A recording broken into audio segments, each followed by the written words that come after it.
आप in answer के साथ अपने आंसर को मैच कर सकते हैं और कितना आपका स्कोर रहा है, कितना यहां पर बन रहा है, कमेंट बॉक्स में आप बता सकते हैं। तो चलिए दोस्तों, आज की क्लास को शुरू करते हैं। पहला क्वेश्चन था आपका, महादेवी वर्मा की रचना कौन सी नहीं है? तो इन चार में से ऑप्शन सी जो है, साहित्य का श्रेय और प्रेय, यह रचना महादेवी वर्मा की नहीं है। दूसरा क्वेश्चन है, संयुक्त व्यंजन ज्ञ किससे मिलकर बना होता है? इसकी संरचना आपने बतानी थी। तो चार ही हमारे पास संयुक्त व्यंजन होते हैं, चारों के बारे में आपसे क्वेश्चन बनते हैं। जो आपका ज्ञ होता है ये ज और ज्ञ से मिलकर बना होता है। ठीक है, नेक्स्ट है, इनमें से संयुक्त स्वर कौन सा है? तो हिंदी में संयुक्त स्वरों की संख्या 4 होती है, जो कि आपके ये होते हैं। ठीक है, तो इनमें से कौन है? ए आपका संयुक्त स्वर है। ठीक है, इनमें से सूर्यकांत त्रिपाठी की नहीं है। तो सूर्यकांत त्रिपाठी कौन सी है आपने बताना है। सही उत्तर है बादल राग। बादल राग निराला जी की रचना है। पांचवा प्रश्न है, इनमें से तलब शब्द का अर्थ नहीं है। तो तलब शब्द का अर्थ नहीं है यहां पर ऑप्शन बी आवेश। ये तलब शब्द का अर्थ नहीं है, बाकी वेतन, बुलावा, चाह, ये सब आपके तलब के अर्थ हैं। नेक्स्ट है, इसमें से सोना शब्द का पर्यायवाची शब्द नहीं है। तो देखिए, सोना शब्द का पर्यायवाची नहीं होता अर्णव, बाकी तामरस, जातरूप, हाटक, ये तीनों के तीनों सोना का, स्वर्ण का पर्यायवाची होते हैं। ठीक है, हरिया हरक्यूलिस की हैरानी उपन्यास के लेखक कौन है? तो हरिया हरक्यूलिस की हैरानी ये रचना मनोहर श्याम जोशी की है। ऑप्शन ए सही आंसर है। सरकारी पत्रों में इनमें से किसकी गणना नहीं होती है? तो देखिए, सरकारी पत्रों में सूची पत्र क्या होती है? एक तरीके की लिस्ट होती है जिसमें सारी चीजों के बारे में सीरियल वाइज जो लिखी होती है लिस्ट, एक कह सकते हैं सामग्री की सूची। तो ये सरकारी पत्रों में नहीं आता। ठीक है, अनुस्मारक इसमें आता है। इन दोनों में डाउट है, लेकिन जो अनुस्मारक होता है, किसी अधिकारी के पास अगर कोई कार्य आधा पड़ा है या उसके पास रुका पड़ा है, तो उसके लिए अनुस्मारक पत्र आप लिख सकते हैं। तो ये सरकारी में आता है, अधिसूचना आती है, परिपत्र आता है, ये नहीं आता। नेक्स्ट है हमारा, इनमें से कौन जनसंचार का दृश्य श्रव्य माध्यम है? तो देखना और सुनना ये दोनों होते हैं वीडियो कैसेट में। ठीक है, इनमें से कुमाऊनी बोली की उपबोली कौन सी है? तो कुमाऊनी की बोली की जो उपबोली है वो है खस पर्चिया। Option B. नेक्स्ट है, अजात शत्रु का अर्थ क्या होता है? तो अजात शत्रु जिसका कोई भी शत्रु ना हो उसे बोला जाता है अजात शत्रु। वह कुल्हाड़ी से वृक्ष काटता है, इसमें से जो है ये कौन सा कारक का चिन्ह है? तो देखिए, यहां पर जो से है, यहां पर अलगाव का बोध आ रहा है या माध्यम का बोध आ रहा है? तो कुल्हाड़ी से यानी कुल्हाड़ी के द्वारा वृक्ष काटा जा रहा है, तो ये माध्यम है। जहां पर माध्यम होगा वो करण होगा, जहां पर अलगाव आता है वहां पर अपादान होता है। इसका सही उत्तर होगा करण कारक। नेक्स्ट है, उल्टे बांस बरेली को, यहां पर आपने बताना है इस लोकोक्ति का सही अर्थ। सही उत्तर है विपरीत कार्य करना। Option C. इनमें से देवनागरी लिपि में लिखी जाने वाली भाषा कौन सी है? तो देखिए, देवनागरी में लिखी जाती है मराठी। ठीक है, मराठी और गुजराती में कंफ्यूजन है यहां पर। जो गुजराती है ये गुजराती लिपि में लिखी जाती है। ठीक है, ये देवनागरी में नहीं आती। मराठी हो गई आपकी, संस्कृत हो गई, नेपाली हो गई, हिंदी हो गई, ये आपकी देवनागरी में आती है। ऑप्शन सी सही आंसर होगा। नेक्स्ट है, इनमें से चंद्रमा का पर्यायवाची शब्द नहीं है। तो देखिए, यहां पर चंद्रमा के ये दो तो पर्यायवाची हैं। आपने पढ़ा है जो सोम होता है ये अमृत का पर्यायवाची होता है, लेकिन ये चंद्रमा का भी होता है। ठीक है, तो ये भी चंद्रमा का पर्यायवाची है। जो अर्क होता है ये सूर्य का पर्यायवाची होता है। तो इसका सही आंसर था ऑप्शन डी। अर्क जो है ये चंद्रमा का नहीं है, ये आपके सूर्य का है। ठीक है, नेक्स्ट है, अन्वीक्षण शब्द में कौन सी संधि है? तो अन्वीक्षण शब्द में आपकी यण संधि है। ऑप्शन ए हमारा सही आंसर होगा। अनु धन ईक्षण बनता है आपका अन्वीक्षण। ठीक है, तो उ धन ई मिलकर आपके ई बना रहे हैं, और ये किसकी प्रॉपर्टी होती है? यण संधि की होती है। नेक्स्ट है, वर्तनी की दृष्टि से इनमें से शुद्ध शब्द कौन सा है? तो कवित्री वाला बहुत बार पेपरों में आया है, रिपीटेड क्वेश्चन है, ये इसका शुद्ध रूप है। हिंदी का पार्श्विक व्यंजन कौन सा होता है?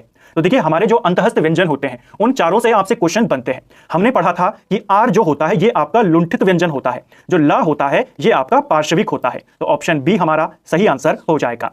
नेक्स्ट है, काव्य कृति आवाज भी एक जगह है के रचयिता कौन है? तो आवाज भी एक जगह है ये रचना मंगलेश डबराल की है। ऑप्शन डी हमारा सही आंसर होगा। हिंदी का पहला साप्ताहिक समाचार पत्र कौन सा था? तो देखिए, हिंदी का पहला समाचार पत्र था उदत मार्तंड, और ये साप्ताहिक था। ठीक है, तो इनडायरेक्टली आपसे पूछा गया था हिंदी का पहला समाचार पत्र, वो था उदत मार्तंड। ठीक है, तो ये आपकी हिंदी थी 20 नंबर की। अब हम चलेंगे जीएस की तरफ। जीएस में बात करें, पहला क्वेश्चन, निम्नलिखित स्थानीय पवनों में से कौन सी आलपास की घाटी में पाई जाती है? सही आंसर है फन। जो स्थानीय पवन है ये अल्पास की घाटी में पाई जाती है। जीएस में कुछ क्वेश्चन आपके अच्छे थे, लेकिन कुछ क्वेश्चन ऐसे थे जो रिपीटेड थे, तो जीएस में भी आप अच्छा स्कोर यहां पर कर सकते थे। यही बात हिंदी पर भी है और यही बात उत्तराखंड पे भी है। नेक्स्ट है, जनगणना वर्ष 2011 के अनुसार निम्नलिखित में से किस राज्य में न्यूनतम लिंग अनुपात अंकित किया गया? तो भारत में सबसे कम लिंग अनुपात आप जानते हैं हरियाणा में था 2011 में। निम्नलिखित में से बॉक्साइट निक्षेप क्षेत्रों में कौन सा उड़ीसा में नहीं है? तो जो ढुमका क्षेत्र है ये आपके झारखंड में आता है, झारखंड में है यानी उड़ीसा में नहीं है। Option C. नेक्स्ट है हमारा, निम्नलिखित देशों में से कौन विश्व में कहुआ उत्पादक देश नहीं है? तो देखिए, ब्राजील और कोलंबिया ये तो टॉप में आते हैं, साथ में इक्वाडोर में भी होता है, चिली इसका उत्पादक नहीं है। नेक्स्ट है, भारत में खाद्य प्रसंस्करण उद्योग में कितने प्रतिशत प्रत्यक्ष विदेशी निवेश यानी एफडीआई की अनुमति है? तो एफडीआई देखिए 2022 में ही इसे 100% किया गया है। तो जो भारत का खाद्य प्रसंस्करण उद्योग है इसमें 100% एफडीआई यहां पर अनुमति है। ठीक है, नेक्स्ट है, भारत में कपास के बाद आने वाला कृषि आधारित दूसरा सबसे बड़ा उद्योग कौन सा है? सही आंसर है चीनी उद्योग, ऑप्शन बी। भारत वनस्पति तेल का विश्व का कौन सा उपभोक्ता है और कौन से नंबर का आयातक है? तो भारत दुनिया में दूसरा सबसे बड़ा उपभोक्ता है और पहला सबसे बड़ा आयातक है, ऑप्शन सी इसका सही आंसर होगा। नेक्स्ट है, अटल वयो अभ्युदय योजना किसके लिए है? तो यह वरिष्ठ नागरिकों के लिए है, बुजुर्गों के लिए है, ऑप्शन सी। कोविड-19 महामारी के हालातों में भारत में कौन सा क्षेत्र सबसे कम प्रभावित हुआ और सकारात्मक वृद्धि भी दिखाई दी? तो इसको हमने करंट अफेयर में कवर किया था। कोविड का सबसे ज्यादा जो प्रभाव पड़ा वो सेकेंडरी और टर्सरी क्षेत्र में पड़ा, जो सेवा क्षेत्र है इन दोनों में पड़ा, औद्योगिक क्षेत्र में और सेवा क्षेत्र में। कृषि क्षेत्र में इसका प्रभाव कम पड़ा और इसी में केवल वृद्धि हुई, बाकी दोनों क्षेत्रों में ऋणात्मक था, नेगेटिव थी वहां पर, लेकिन कृषि में पॉजिटिव था, ऑप्शन ए सही आंसर होगा। नेक्स्ट है, निम्नलिखित में से कौन गणतंत्र दिवस 2023 का मुख्य अतिथि था? तो करंट का क्वेश्चन है, अब्दुल फतेह अल सीसी जो कि मिस्र के राष्ट्रपति हैं, ये अब की बार चीफ जस्टिस थे, चीफ गेस्ट थे आपके गणतंत्र दिवस में। नेक्स्ट है, निम्नलिखित में से किस राज्य या केंद्र शासित प्रदेश ने सामाजिक उन्नति सूचकांक 2022 में सर्वोच्च अंक प्राप्त किए? तो कल वाला जो हमारा वीडियो था उसमें हमने इसको कवर किया था, जो आपका सामाजिक उन्नति सूचकांक है, सोशल प्रोग्रेस इंडेक्स, इसमें पहला स्थान पुडुचेरी को मिला है, ऑप्शन सी सही आंसर होगा। उसमें मैंने आपको पूरी वहां पर बताया था पहले में कौन है, आखिर में कौन है, उत्तराखंड कैसे हमारा 16वें नंबर पे था। ठीक है, नेक्स्ट है, निम्नलिखित में से कौन सी टीमें फीफा वर्ल्ड कप 2022 के फाइनल में पहुंची थी? तो यह भी सिंपल था, फ्रांस और अर्जेंटीना के बीच ये फाइनल हुआ था। ठीक है, 18 दिसंबर 2022 में। निम्नलिखित में से किस खेल से मौजूदा ओलंपिक चैंपियन नीरज चोपड़ा का संबंध है? तो यह भी सिंपल सा क्वेश्चन था, नीरज चोपड़ा भाला फेंक यानी जेवलिन थ्रो से संबंधित है। जगदीप धनखड़ निम्न में से किस नेता को हराकर भारत के 14वें उपराष्ट्रपति बने हैं? तो जगदीप धनखड़ वर्तमान में भारत के 14वें उपराष्ट्रपति हैं और इन्होंने मार्गरेट अल्वा को पराजित किया था। ठीक है, जबकि जो द्रौपदी मुर्मू है जो वर्तमान में हमारी राष्ट्रपति हैं, उन्होंने यशवंत सिन्हा को पराजित किया था। नेक्स्ट है, निम्नलिखित में से कौन सा एक मानसून की उत्पत्ति को प्रभावित नहीं करता है? तो देखिए, जो मानसून की उत्पत्ति है उसे जो पश्चिमी डिस्टर्बेंस होता है, वेस्टर्न डिस्टर्बेंस, ये प्रभावित नहीं करता। बाकी जो टेंपरेचर में वेरिएशन आते हैं वो करता है, एल नीनो और जेट स्ट्रीम ये भी करते हैं। ठीक है, पशु रोग लंपी का पहला मामला भारत के निम्न में से किस राज्य में दर्ज हुआ था? तो देखिए, जो पशु रोग है आपका लंपी, गायों में कई ज्यादा इसको देखने को मिला हमें, इसका पहला मामला भारत में उड़ीसा में आया था 2019 में। ठीक है, नेक्स्ट है, भारत में लोक लेखा समिति के मित्र, दार्शनिक और पथ प्रदर्शक के रूप में कौन कार्य करता है? तो लोक लेखा समिति के लिए मित्र, दार्शनिक का कार्य भारत के जो महानियंत्रक होते हैं, नियंत्रक एवं महालेखा परीक्षक, ये करते हैं। निम्न में से किस वाद में यह निर्णय दिया गया कि प्रस्तावना भारतीय संविधान का भाग नहीं है? तो यह दिया गया था बेरूबारी यूनियन जो केस था, इसमें यह निर्णय सुप्रीम कोर्ट के द्वारा दिया गया। तो इसको भी आपने याद करना है, ऑप्शन ए सही आंसर है। निम्न में से किसने राज्य के नीति निदेशक तत्वों को सामाजिक क्रांति लाने का निर्णायक राजनीतिक संवैधानिक साधन माना? तो यह माना था ग्रैनविल ऑस्टिन ने, ऑप्शन बी हमारा सही आंसर हो जाएगा। नेक्स्ट है, निम्नलिखित में से सर्वोच्च न्यायालय के किस मुख्य न्यायाधीश ने सबसे पहले भारत के राष्ट्रपति के कार्यों को संपादित किया? तो कौन से चीफ जस्टिस थे जो राष्ट्रपति के कार्य उन्होंने किए? वो थे जस्टिस मोहम्मद हिदायतुल्लाह, ऑप्शन सी।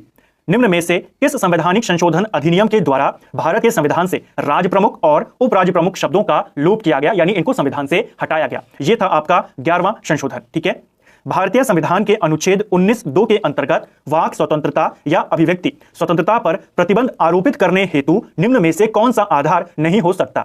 तो देखिए, जो हमारी संविधान रिवीजन सीरीज थी जिसमें हम विभिन्न जो लोक सेवा आयोग है अलग अलग राज्यों के, उनके क्वेश्चंस को करते हैं, उसमें जो हमारा मौलिक अधिकार वाला वीडियो है उसमें आप जाके देखेंगे, सेम यही क्वेश्चन आपको मिल जाएगा। तो पीसीएस के क्वेश्चन आपके रिपीट हो जाते हैं। इसकी अगर हम बात करें तो देखिए, अगर आपको किसी के बोलने पर प्रतिबंध लगाना है तो किस आधार पर आप लगा सकते हैं? वो शिष्टाचार को खराब कर रहा है, वो सदाचारी जो है वो उसका बिहेव नहीं है, वो लोक व्यवस्था को बिगाड़ रहा है, तब आप उसके बोलने पर बैन लगाएंगे। लेकिन अगर वो सामाजिक, आर्थिक, राजनीतिक सुधार कर रहा है तो आप उस पर बैन नहीं लगाएंगे। तो ऑप्शन सी इसका सही आंसर होगा। ये आधार नहीं हो सकता, बाकी ये तीनों आधार हो सकते हैं। ठीक है, नेक्स्ट है हमारा अनुच्छेद 338 किससे संबंधित है? तो कुछ दिन पहले जो हमारी दो सीरीज है, एक यूकेपीएससी प्रीवियस ईयर क्वेश्चन और एक टॉप जीके क्वेश्चन, उसमें जाकर देखना, मैंने आपको बोला आर्टिकल 338, दो आर्टिकल है, 338 है और एक 338 का है। ठीक है, 338 वाला आपके एससी से है, 338 का आपका एसटी से है। इसका सही आंसर होगा ऑप्शन ए, अनुसूचित जाति आयोग से रिलेटेड है। जनजाति वाले आयोग से 338 का आता है। ठीक है, नेक्स्ट है, यहां पर आपने बताना था संख्या कौन सी आएगी। तो देखिए, संख्या यहां पर आएगी 112, क्योंकि केवल 112 है जो 16 से विभाजित हो जाएगा, बाकी कोई भी विभाजित नहीं होता। और 60 यहां पर 12 से होगा, तो यहां पर जो संख्या आएगी वो 16 से विभाजित होनी चाहिए। नेक्स्ट है, यहां पर 6 मित्र यहां पर बताए गए थे, दोनों की जो कंडीशन है सबकी वो बताई गई थी। आपने बताना था बी के बाईं तरफ कौन है, तो बी के बाईं तरफ डी बैठा हुआ था। ठीक है, नीचे दी गई आकृति में कितने त्रिभुज हैं? तो यहां पर आपका इनमें से कोई नहीं सही आंसर होगा। लगभग 28 के करीब इसमें त्रिभुज हैं। प्रधानमंत्री ने निम्न में से किस स्थान पर 26वें राष्ट्रीय युवा महोत्सव का उद्घाटन किया? तो ये इन्होंने हुबली में किया था। Option D. दिए गए कथनों में आपने बताना है निष्कर्ष और तर्क यहां पर दिए गए हैं। तो चलिए देखते हैं। कुछ खिलाड़ी गायक हैं, इस तरीके से आपने इसको करना था। यहां पर आपके ये गायक हो गए, फिर यहां पर आ गए खिलाड़ी। तो कुछ खिलाड़ी गायक हैं, ठीक है। सभी गायक लंबे हैं, तो सभी जो गायक हैं ये लंबे हैं। हमने इस तरीके से कर दिया। कुछ खिलाड़ी लंबे हैं तो कुछ खिलाड़ी भी लंबे हैं, यहां पर आ रहा है। तो पहला वाला तर्क तो सही है। सभी खिलाड़ी लंबे हैं, सब खिलाड़ी नहीं है। ये वाले खिलाड़ी लंबे कहां हैं? तो केवल पहला तर्क यहां पर सही है। नेक्स्ट है, एल्गोरिथम की प्रमुख विशेषता क्या है? तो एल्गोरिथम की पहली जो मेन विशेषता होती है, यह सिंबॉलिक होते हैं। हाई लेवल भाषा में जो प्रोग्राम लिखा जाता है उसे क्या कहते हैं? तो इसे सोर्स प्रोग्राम या सोर्स कोड बोला जाता है। ऑब्जेक्ट ओरिएंटेड प्रोग्रामिंग भाषा का उदाहरण कौन सा है? काफी अच्छे क्वेश्चन कंप्यूटर के यहां पर बने थे, जो बेसिक क्वेश्चंस होते हैं उनसे हटकर यहां पर क्वेश्चन बनाए गए थे। जो ऑब्जेक्ट ओरिएंटेड प्रोग्रामिंग भाषा है वो आपकी जावा है। निम्नलिखित में से कौन से ऑपरेटिंग सिस्टम के रिसोर्सेस हैं? तो सही आंसर हो जाएगा ऑप्शन डी, उपयुक्त सभी। भारतीय उपमहाद्वीप में प्रयुक्त प्राचीनतम सिक्के क्या कहलाते हैं? तो ये यूकेपीएससी का रिपीटेड क्वेश्चन है। कुछ दिन पहले ही हमने प्रीवियस ईयर क्वेश्चन वाली में देखा था। आहत सिक्के या जिनको पंचमार्क सिक्के भी कहते हैं, ये इसका सही आंसर है। कलिंग नरेश खारवेल का हाथी गुम्फा अभिलेख किस भाषा में है? तो ये भी आपका यूकेपीएससी का प्रीवियस ईयर का क्वेश्चन है। जो कलिंग नरेश है खारवेल, इनका एक अभिलेख है हाथी गुम्फा अभिलेख, और ये प्राकृत भाषा में है, और ये आपका तिथि रहित अभिलेख है। ये भी क्वेश्चन बन जाता है। नेक्स्ट है, अकबर के शासनकाल में आमिल नामक कर्मचारी प्रशासन के किस स्तर पर नियुक्त होता था? तो आमिल जो कर्मचारी होता था ये परगने पर नियुक्त होता था। यूनाइटेड पेट्रियोटिक एसोसिएशन के संस्थापक कौन है? तो इसके संस्थापक थे sir Syed Ahmad Khan. Option D हमारा सही उत्तर होगा। पंजाब के कूका आंदोलन का नेतृत्व किसने किया था? तो यूकेपीसीएस वाली जो हमारी सीरीज है प्रीवियस ईयर क्वेश्चंस की 15 वीडियो उसके हुए हैं, और टॉप जीके एमसीक्यू की 15 क्लासेस उसकी, उसमें आपको ये क्वेश्चन मिल जाएगा। ये भी यूकेपीएससी का प्रीवियस ईयर का क्वेश्चन है। कूका आंदोलन का जो नेतृत्व किया राम सिंह ने किया था, ठीक है। निम्नलिखित में से किसने अल हिलाल नामक समाचार पत्र शुरू किया? तो ये किया था मौलाना अबुल कलाम आजाद ने। निम्नलिखित में से वायुमंडल की सबसे ऊपरी परत बतानी थी। सिंपल सा क्वेश्चन था, वायुमंडल इसका सही आंसर है। गणितीय चिन्हों को आपने यहां पर लगाना था और इक्वेशन को आपने सेटिस्फाई करना था, सही करना था। यहां पर ऑप्शन बी इसका सही उत्तर है। इन चिन्हों का इस्तेमाल आप यहां पर करेंगे, आपकी जो इक्वेशन है वो बराबर हो जाएगी। तो ये आपका जीएस था। काफी कुछ क्वेश्चन ऐसे थे जो सभी के लिए हार्ड थे, लेकिन कुछ क्वेश्चन ऐसे थे जिन्होंने अच्छे से पढ़ा होगा। बहुत क्वेश्चन आपके प्रीवियस ईयर के थे, रिपीटेड क्वेश्चन थे, जो अलग अलग एग्जामों में लगातार आपसे पूछे जाते रहते हैं। अब चलते हैं उत्तराखंड वाले पोर्शन पर। निम्नलिखित नदियों में से कौन एक रामगंगा की सहायक नदी नहीं है? तो देखिए लिस्सर, दारमा, नान दारमा, ये सारी नदियां रामगंगा की सहायक नहीं है। तो सही आंसर हो जाएगा ऑप्शन ए। नेक्स्ट है, कॉर्बेट नेशनल पार्क के संदर्भ में निम्नलिखित कथनों में आपने बताना था कौन सा सही है? तो ये भी एक प्रीवियस ईयर का क्वेश्चन है। भारत का पहला राष्ट्रीय उद्यान है, 36 में बना। हेली नेशनल पार्क इसका नाम था। इसके कुल क्षेत्रफल यहां पर 826 नहीं है। ऑप्शन सी 1, 2, 3 यहां पर सही उत्तर है। राष्ट्रीय स्वच्छ वायु योजना के अंतर्गत उत्तराखंड के कितने शहर या कस्बे शामिल किए गए हैं? तो देखिए जो राष्ट्रीय स्वच्छ वायु योजना है इसमें पूरे देश के 102 शहरों को शामिल किया गया है, जिसमें उत्तराखंड के 2 शहरों को शामिल किया है, हरिद्वार और देहरादून। नेक्स्ट है, नीति आयोग द्वारा जारी किए गए सतत विकास सूचकांक 2020-21 में उत्तराखंड कौन से नंबर पे था? तो देखिए इस क्वेश्चन की अगर हम बात करें, इसमें उत्तराखंड की अगर हम बात करें, उत्तराखंड तीसरे नंबर पे था। लेकिन अगर आप रैंकिंग को देखेंगे, पहले नंबर पे आपका केरल था, ठीक है। दूसरे नंबर पे आपके 2 राज्य थे, हिमाचल प्रदेश था और एक तमिलनाडु था। तीसरे नंबर पे आपके 4 राज्य थे, आंध्र प्रदेश, गोवा, कर्नाटक और फिर उत्तराखंड। तो अगर हम इन्हें अलग अलग करके देखें तो उस हिसाब से उत्तराखंड 7वें पे आएगा। लेकिन अगर हम रैंकिंग में देखें तो पहले में केवल केरल था, दूसरे में हिमाचल, तमिलनाडु, तीसरे में आंध्र, गोवा, कर्नाटक और उसके बाद था उत्तराखंड। तो यहां पर इसका आंसर जो है वो 7वां भी हो सकता है, ठीक है। तो इसको भी आपने एक बार चेक कर लेना है, ज्यादातर चांस इसका आंसर 7 होने के, ठीक है। नेक्स्ट है, उत्तराखंड अर्थव्यवस्था में कौन सा राजस्व का प्रमुख स्रोत नहीं है? तो यह है आपका फिल्म उद्योग, ऑप्शन ए। उत्तराखंड में निम्नलिखित जिलों में से किसकी जनसंख्या सबसे कम है? तो उत्तराखंड में जनसंख्या के लिए जो सबसे कम वाले हैं वो आरसीबी, आपको पता है, रुद्रप्रयाग, चंपावत और बागेश्वर, ऑप्शन बी। उत्तराखंड में युवाओं को रोजगार प्रदान करने के लिए कौन सा पोर्टल शुरू किया गया था? तो देखिए पोर्टल शुरू किया गया था जिसका नाम है होप पोर्टल। अब उसे यहां पर क्या आशा नाम देकर दिया गया है वो यहां पर देखना होगा। ज्यादातर इसके चांसेस हैं क्वेश्चन डिलीट हो जाए, लेकिन अगर सही होता है तो यही इसका सही उत्तर होगा, ऑप्शन बी। नेक्स्ट है, निम्नलिखित में से किस परमार शासक ने 52 गढ़ियों को गढ़वाल राज्य के रूप में संगठित किया था? यानी 52 गढ़ों को जीतने वाला, सभी जानते हैं, सिंपल सा क्वेश्चन था, अजयपाल। निम्न में से किस मुगल ने कुमाऊं नरेश बाज बहादुर को बहादुर की उपाधि दी थी? तो ये दी थी शाहजहां ने। सिंपल है, रिपीटेड क्वेश्चन है। निम्नलिखित में से किसने गढ़वाली सैनिकों की पेशावर कांड में पैरवी करी थी? तो पेशावर कांड के नायक चंद्र सिंह गढ़वाली थे और इनकी पैरवी, इनके साथियों की पैरवी बैरिस्टर मुकुंदी लाल ने करी थी। निम्नलिखित में से कौन सा युग्म सुमेलित है? तो सुमेलित आपने बताना था। तो देखिए अल्मोड़ा कांग्रेस 1912 है, सभी जानते हैं, तो ये तो गलत हो गया। हिमालय सेवा संघ 46 भी गलत हो गया। कुमाऊं परिषद का विलय 26 में होता है लेकिन बनती है 16 में, तो ये भी गलत हो गया, ऑप्शन डी सही आंसर हो गया, ठीक है। नेक्स्ट है, मानस खंड में निम्नलिखित में से किस क्षेत्र को राम क्षेत्र बोला गया है? तो देखिए ये क्वेश्चन भी इजी क्वेश्चन था, पहले भी हम इसको कर चुके हैं। राम क्षेत्र अल्मोड़ा का ही दूसरा नाम है, मानस खंड में इसे ये नाम दिया गया है। इसके अलावा आप एलिमिनेट करके भी कर सकते थे, यहां पर बात है मानस खंड की। बाकी तीनों जो विकल्प हैं ये केदार खंड के हिस्सा हैं, केवल एक ही है मानस खंड का, अल्मोड़ा। निम्नलिखित वृक्षों में से कौन उत्तराखंड राज्य में नहीं पाया जाता? तो वह है आपका भेंदी वृक्ष, ऑप्शन बी। अल्मोड़ा के खगमरा किले का निर्माण किसने करवाया था? तो खगमरा किला अल्मोड़ा में भीष्मचंद्र ने बनवाया। यह भी आपका रिपीटेड क्वेश्चन है। गढ़वाल के किस पमार नरेश ने सुलेमान शिखों को शरण प्रदान करी थी? तो ये दी थी पृथ्वीपति शाह ने, यह भी रिपीटेड है। चंद काल में नगद के बदले में दिया जाने वाला अनाज क्या कहा जाता था? तो नगद के बदले में जो अनाज दिया जाता था उसे कूत बोला जाता था, ऑप्शन डी हमारा सही उत्तर होगा। निम्नलिखित में से किस गढ़वाल नरेश ने तिब्बत पर 3 बार आक्रमण किया? तो तिब्बत पर 3 बार आक्रमण महीपति शाह ने किया था, यह भी रिपीटेड है। निम्नलिखित में से कुमाऊं का पहला कमिश्नर बता दीजिए। एडवर्ड गार्डनर कुमाऊं का पहला कमिश्नर था। देहरादून पर गोरखा आधिपत्य के समय गुरु रामराय दरबार के महंत कौन थे? तो इनका आंसर हो जाएगा गुरु हरसेवक दास, यहां पर सही उत्तर है। अविभाजित उत्तर प्रदेश की विधानसभा में उत्तराखंड के लिए कितनी सीटें थी? तो यह भी आपका एक रिपीटेड क्वेश्चन है। विधानसभा की 22 थी, विधान परिषद की 9 थी, ठीक है। निम्न में से विधानसभा सीट उत्तराखंड में अनुसूचित जनजातियों के लिए आरक्षित है, यानी एसटी के लिए। आप जानते हैं एसटी के लिए 2 ही सीट रिजर्व्ड है, एक है आपकी नानकमत्ता और एक आपकी चक्राता। नेक्स्ट है, उत्तराखंड राज्य निर्माण हेतु उत्तर प्रदेश पुनर्गठन अधिनियम राष्ट्रपति के द्वारा किस तिथि को हस्ताक्षरित किया गया? तो ये हुए थे हस्ताक्षर 28 अगस्त 2000 को। यह भी आपका रिपीटेड क्वेश्चन है। निम्न में से किस समिति ने गैरसैंण को उत्तराखंड की स्थायी राजधानी के रूप में अस्वीकार कर दिया था? तो ये किया था दीक्षित आयोग ने, ऑप्शन सी, ठीक है। दीक्षित आयोग बनाया गया था और इसने मना कर दिया था गैरसैंण को राजधानी के रूप में। इसने देहरादून को बोला और दूसरी राजधानी के तौर पर इसने काशीपुर को बोला।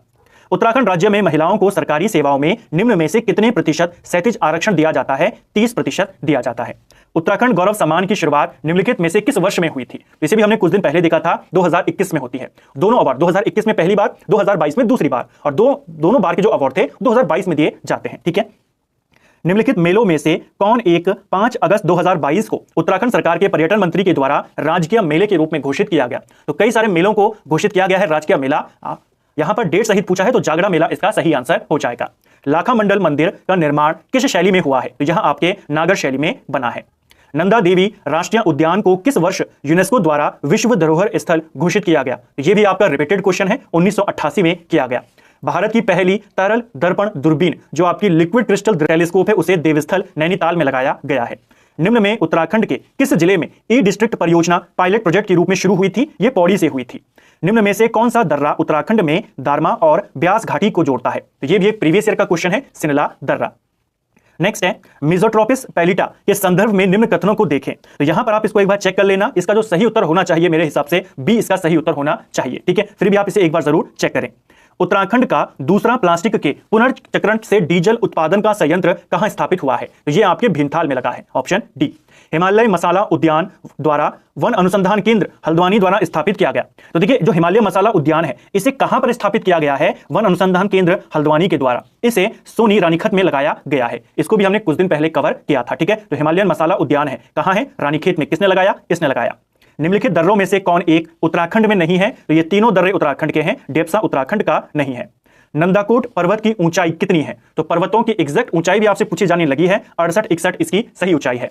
कोटेश्वर गुफा उत्तराखंड के किस जिले में है? तो कोटेश्वर गुफा आपके रुद्रप्रयाग में आती है, ऑप्शन सी। नेक्स्ट है, उत्तराखंड के निम्नलिखित जनपदों में किस में दूनागिरी पर्वत स्थित है? तो यहां आपके दूनागिरी जो पर्वत है चमोली जनपद में स्थित है, ठीक है। निम्नलिखित में से कौन सा सुमेलित नहीं है? आपने बताना है। सही आंसर है मिलम ग्लेशियर। देखिए मिलम ग्लेशियर आपके गंगोत्री के उत्तर माणा घाटी में नहीं है। माणा घाटी आप जानते हैं कहां पड़ती है? चमोली में पड़ती है। मिलम ग्लेशियर आपके पिथौरागढ़ में आता है, ठीक है। नेक्स्ट है और आखिरी क्वेश्चन है, निम्न में से कौन कुमाऊं परिषद के संस्थापकों में नहीं थे? तो इसका सही आंसर है दर्शन लाल पांडे, ये संस्थापकों में नहीं थे, ठीक है। तो इसको भी आपने याद करना है।